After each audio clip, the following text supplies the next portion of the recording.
Jom dengarkan Santai bersama Ustaz Said di Manis FM. Assalamualaikum warahmatullahi wabarakatuh. Alhamdulillah wassalatu wassalamu ala Rasulillah wa ala alihi wa sahbihi wa man wala. Bersama saya Ustaz Said Muhammad Nur Hisham bin Tuan Padang dalam Santai bersama Ustaz Said di Manis FM. Apa khabar sahabat-sahabat pendengar dikasihi sekalian? Ada yang sedang memandu, ada yang di rumah, ada yang di pejabat, dan terima kasih juga kepada yang mendengar online di luar Terengganu, Pahang, Kelantan pun ada juga. Moga-moga kita boleh terus manis boleh bersilaturahim insya-Allah. Saya nak sentuh satu perkara kali ni berkenaan dengan satu masalah problem yang sering berlaku di sekeliling kita, iaitulah berkenaan dengan parking. Siapa pernah ada masalah parking? Dia nak masuk parking, tengok orang sebelah tak ikut kotak dia. Dia parking sengit. Kita nak masuk jadi susah nak parking. Ada tak berlaku? Ada masalah dia nak parking. Dia parking elok dah, orang pula mari blok belakang kereta dia. Tinggal pula kereta, nombor phone tak tinggal, pergi makan gimana. Pernah tak kita hadapi masalah parking? Kadang pergi sembahyang Jumaat, sembahyang tarawih. Sembahyang Jumaat, sembahyang tarawih, yang datang lewat tu, dia lewat, dia blok kereta orang. Lepas sembahyang dia duduk berzikir panjang pula. Orang nak pergi ada urusan, orang nak pergi balik, orang ada mesyuarat dan sebagainya. Pernah hadapi. Lagi power penceramah ni, dia parking kat tempat penceramah. Kita dah lah sesak nak cari masjid, sampai-sampai tengok ada dah kereta penceramah. Rupanya dia parking kereta dia di tempat parking penceramah. Dan banyak lagi lah. Kadang-kadang dalam kejiranan, kita duduk kawasan rumah teres. Dah ustaz, kereta saya satu, suami saya satu, anak saya satu, menantu saya satu. Tak kisahlah nak kereta berapa biji pun, tak salah dah, itu keperluan. Yang salahnya ketika parking, kita janganlah memikirkan diri kita sahaja. Ini satu penyakit sebenarnya. Saya sebut bab parking ni salah satu contoh. Banyak lagi, tapi ia berkait dengan satu sifat, kalau agama kita sebut ananiyah. Apa benda ananiyah ni? Ananiyah ni individualistic. Individualistic pula dah. Individualistic, sifat hanya memikirkan diri sendiri. Allahu Akbar. Parking je sebenarnya. Kita boleh menilai seseorang itu tengok cara dia parking, macam mana dia berfikir ketika dia parking. Aku dah rasa yang penting aku boleh parking kereta aku. Tak kira lah nyusul orang masuk kotak sebahagian tak rapat ke sebelah kiri kanan. Saya pernah sekali, subhanallah, saya naik kereta dengan seorang pakcik.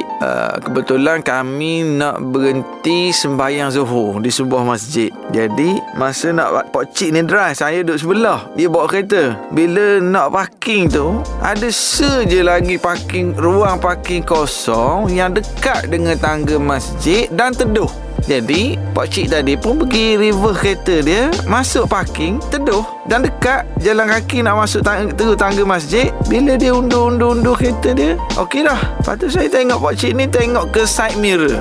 Dia tengok kiri, dia tengok kanan. Tengok. Dia dah matikan enjin kereta pun. Dia pun start balik enjin kereta dia, keluar dari parking tu. Dan dia pergi ke parking tempat yang agak jauh sikit daripada yang pertama tadi. Panas, jauh daripada tangga. Lepas tu dia parking, matikan enjin kereta. Saya pun tanya, tadi parking molek dah dekat dengan tangga, teduh lagi. Sebab apa pergi tukar tempat lain? Dah lah jauh, panas pula. Pakcik tu jawab, tadi masuk parking tu tengok kiri kanan, nampak macam nyusah ke kereta sebelah. Kalau kita masuk, takut kereta sebelah tu susah dia nak buka pintu. Sedangkan sebenarnya saya pun perhati juga, kereta sebelah itu yang masuk tidak betul-betul ikut kotak parking. Tapi pakcik ni tadi, kalau dia masuk elok, cuma dia akan menyusahkan kereta sebelah sebab kereta sebelah parking tak elok. Dia kata biarlah kita parking jauh sikit. Saya kata ya Allah, dalam hati saya ni, aku ustaz, tapi ustaz pun nak mikir setara pakcik ni mikir. Subhanallah, dia berfikir bahawa tidak pentingkan diri dia saja. Sebab tu kita dalam hidup ni,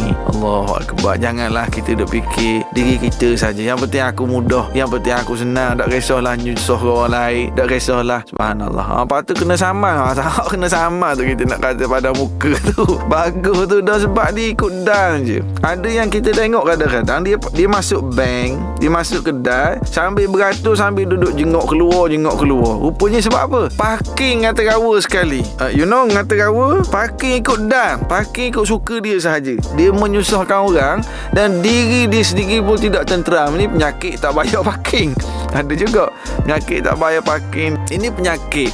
Penyakit hanya memikirkan diri sendiri. Itu kita tak bincang berkenaan dengan kejiranan lagi. Kita tak bincang bila balik raya lagi. Tam-tam dia balik dari bandar, kereta dia besar.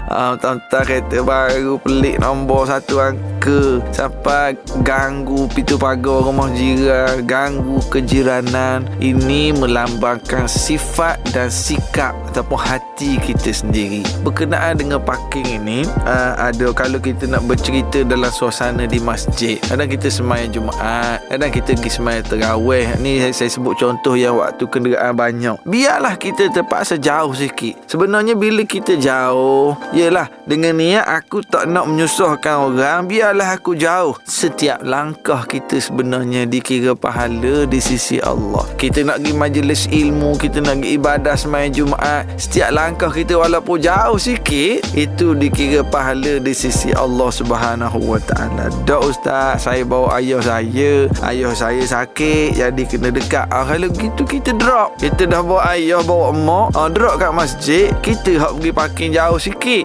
supaya kita tidak menyusahkan orang. Mana lagi ustaz, ada tempat hak jenis kedai makan, ada tempat hak jenis pergi pasar, hak memang tak ada kotak parking ikut dan ikut suka saja. Ini pun satu hal lagi.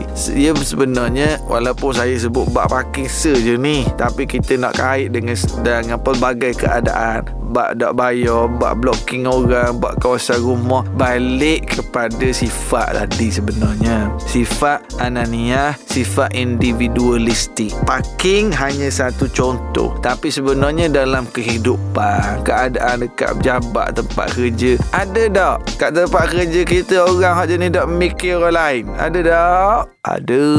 Dia fikir diri dia je. Dia nak letak pen, nak letak kasut, nak letak barang, nak buang sampah. Dia tak mikir orang lain. Cuma yang saya duduk musim bak parking tadi tu sebagai satu kes tadi, satu contoh kes yang berlaku, yang mana menggambarkan jiwa seseorang. Kalau kita lihat orang-orang yang berjaya, sama ada berjaya dalam bisnes, sama ada berjaya kat tempat kerja, dia pangkat dia naik kejayaan demi kejayaan. Orang-orang ini orang yang berdisiplin. Bukan sahaja diri dia, bukan sahaja menghormati masa dia, menghargai masa dia, bahkan dia juga menghargai masa orang lain. Dia juga menghargai apa orang fikir. Dan inilah yang disebut oleh Nabi Muhammad sallallahu alaihi wasallam, la yu'minu ahadukum hatta yuhibba li akhihi ma yuhibbu li nafsi. Tidak sempurna iman seseorang sehingga kamu ni suka untuk saudara kamu apa yang kamu suka untuk diri kamu sendiri. Itu tanda kesempurnaan. Macam mana tu ustaz? Kita suka tak orang blok kereta kita?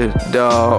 Jangan blok kereta orang. Kita suka tak tempat parking kita, rumah kita, patutnya kereta kita, orang jiran pulak kita tak kereta je. Kita suka tak? Tak. Jangan buat gitu ke jiran. Kalau kita pergi kat kedai makan, kita molek dah duduk dalam masuk kotak, tiba-tiba orang sebelah masuk kotak parking hak tak comel, kita pula jadi susah. Suka tak? Tak suka. Jangan buat gitu ke orang dan seterusnya. Parking ini hanya sebagai satu contoh, dan memang banyak berlaku dalam masyarakat. Yang penting jangan fikir diri kita saja, fikir juga orang di sekeliling kita. Sekadar itu dari saya, Ustaz Syed Muhammad Nur Hisham bin Tuan Padang. Wallahu alam. Manis manis sama deh. Assalamualaikum warahmatullahi wabarakatuh. Santai bersama Ustaz Syed setiap Ahad hingga Khamis jam 7.30 pagi dan ulangan 5.30 petang hanya di Manis FM, Gaya Pantai Timur.